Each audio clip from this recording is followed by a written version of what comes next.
Our recent trip to San Diego, California was great. One place we really loved visiting was SeaWorld San Diego. It was our first time here. We have been to SeaWorld Orlando and some other SeaWorld parks, but this was our first visit to the original SeaWorld park, opened in San Diego in 1964. After entering, you encounter Explorer's Reef, a touch pool area where guests can touch various kinds of sea life.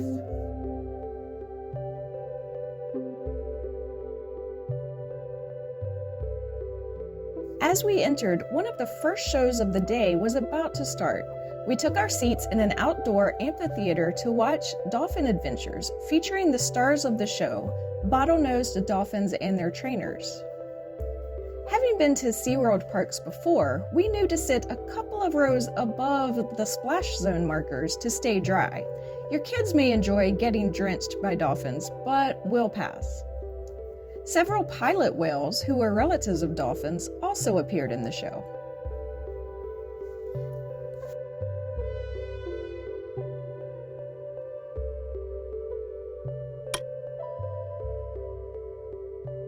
One of Alice's favorite animals in the world is penguins, so after the show, we headed toward the penguin exhibit. Outdoors in the warm spring San Diego weather, we encountered Magellanic penguins. This particular species of penguin lives in the warm climates of South America. We watched them waddle and swim a while before heading indoors to the Wild Arctic exhibit. This building was themed to explorers setting off on an Arctic expedition.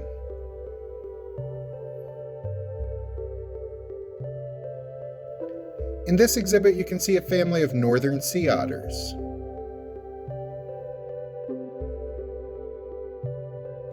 Some walruses also call this area home as well,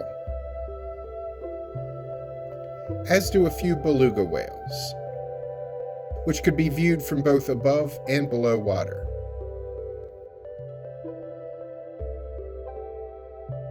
But the main event here is the penguins.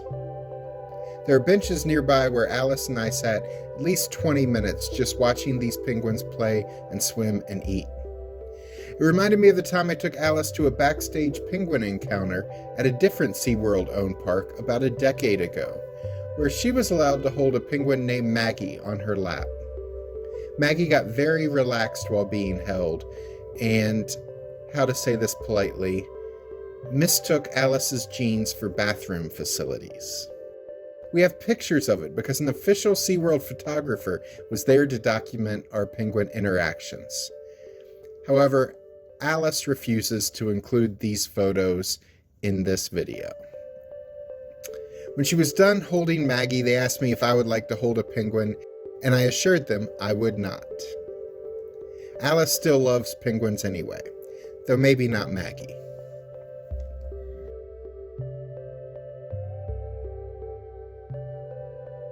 The newest roller coaster in the park is themed to penguins, and it's called Emperor. Wait times were pretty low on this weekday in March when we visited. This is a B&M dive coaster like Griffon at Busch Gardens Williamsburg, if those words mean anything to you. Though this one in San Diego is a bit smaller, as the 90-degree face-down dive is only 150 feet, as opposed to the 205-foot drop at Busch Gardens. But that was still tall enough for me to avoid it. It is advertised as the tallest, fastest, and longest dive coaster in the state of California.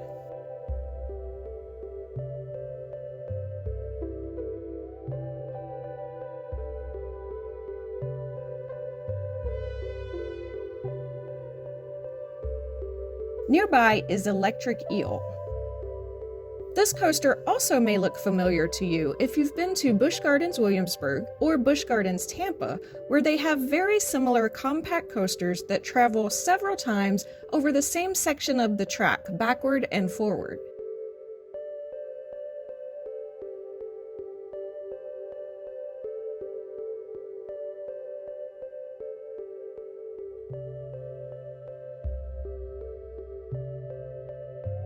The park's flume ride, Journey to Atlantis, was being refurbished at the time of our visit, but it is now open once again. We then checked out Shark Encounters, where they have various types of shark of all different sizes. This building includes the underwater tunnel viewing area that can be found at many aquariums. By the way, if you're enjoying this video, do us a favor and click the thumbs up. We appreciate your support.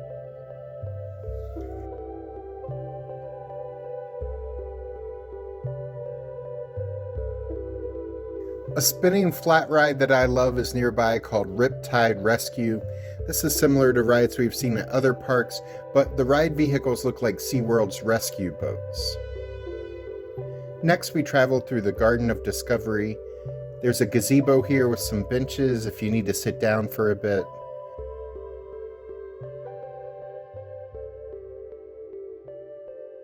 There are plants of various types on exhibit, as well as gardening tools.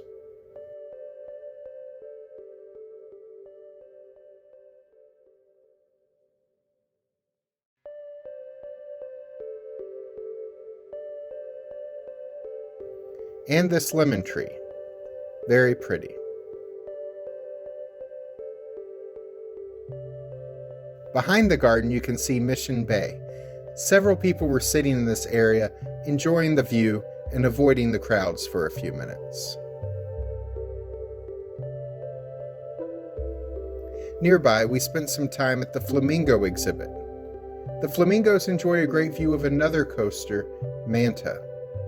This ride starts in a projection tunnel where your vehicles rock back and forth like the ocean waves, before hitting the first launch where you accelerate out into the sunlight at 43 miles per hour.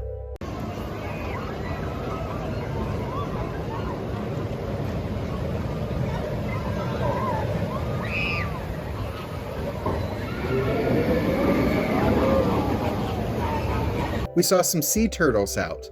There's an exhibit called Turtle Reef back near the Shark Encounters exhibit, but it was closed for refurbishment while we were there, so these turtles were the only ones we saw. I love theme park rapids rides, and SeaWorld has one called Shipwreck Rapids. As usual, you ride through twists and turns of whitewater rapids. In this one, you pass some shipwrecked boats and go through a cave tunnel, emerging much wetter than you were when you started your voyage.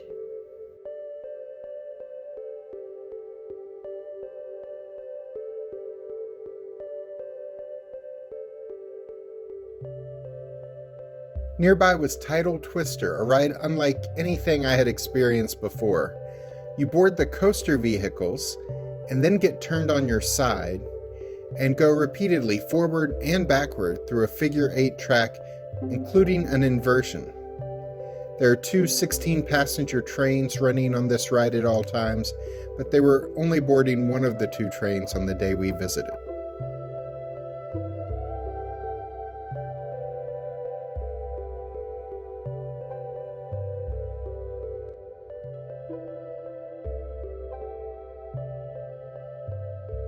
Like many theme parks, SeaWorld has a gondola sky ride called Bayside Sky Ride. This takes you along the side of the park and over Mission Bay. You pass SeaWorld Marina and travel to a station on the other side where your gondola makes a U-turn and returns you back to the starting point. So this is not a transportation method like it is in many parks. Being dangled over the bay in their gondola cost an additional $6. There's another ride that I would never ride that also costs $6 per person called Sky Tower. This is not a drop ride. The tower takes you up in the air and slowly rotates to give you views of the San Diego area up to 100 miles in every direction. It sounds lovely, but I passed on both of these.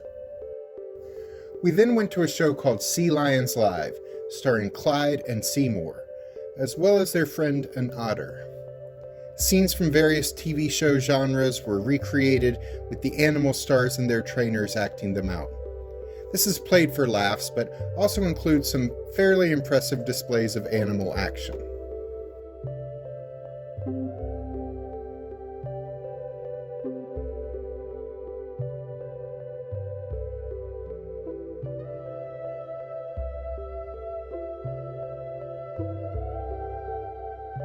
From there, we went to nearby Sea Lion Point to feed seals and sea lions.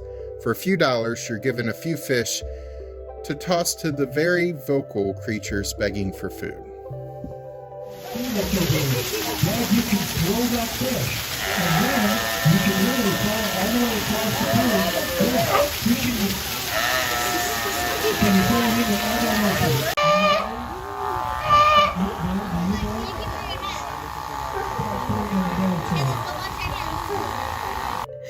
SeaWorld San Diego is a great place for kids too, as like most SeaWorld parks, they have a Sesame Street themed area called the Sesame Street Bay of Play. It features some kid-friendly flat rides, including Abby's Sea Star Spin, which is their version of the usual teacups ride, Oscar's Rocking Eel, their version of a rocking tugboat ride, and Elmo's Flying Fish. Think Dumbo, but with fish that all have Elmo's face.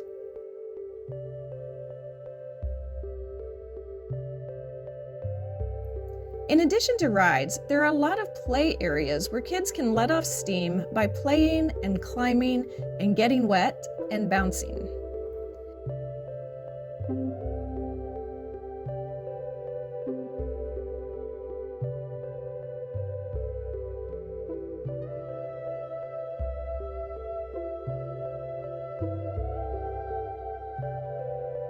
There are a couple stages in the Sesame Street area for shows or story time, but none of those were taking place the day we visited.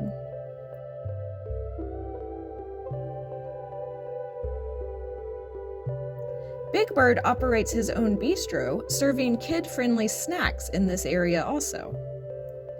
Just days after our trip, SeaWorld opened a brand new Sesame Street theme park in San Diego. It was formerly an Aquatica water park. They still have kid-friendly water slides, but have added Sesame Street-themed children's rides and lots of Sesame Street characters. It's just a much larger version of this Sesame Street play area at SeaWorld, which will remain open for families visiting SeaWorld to enjoy. We ended the day with what has been the main event at SeaWorld for decades, though it has changed in recent years: the Orca Encounter. This show, featuring the ocean's most powerful predator, has changed in that the human trainers no longer get in the water to ride or otherwise swim with the orcas. While the orcas still do some flips and dives, the show is more about learning about the orcas and their lives and what SeaWorld is learning to help orcas survive in the wild.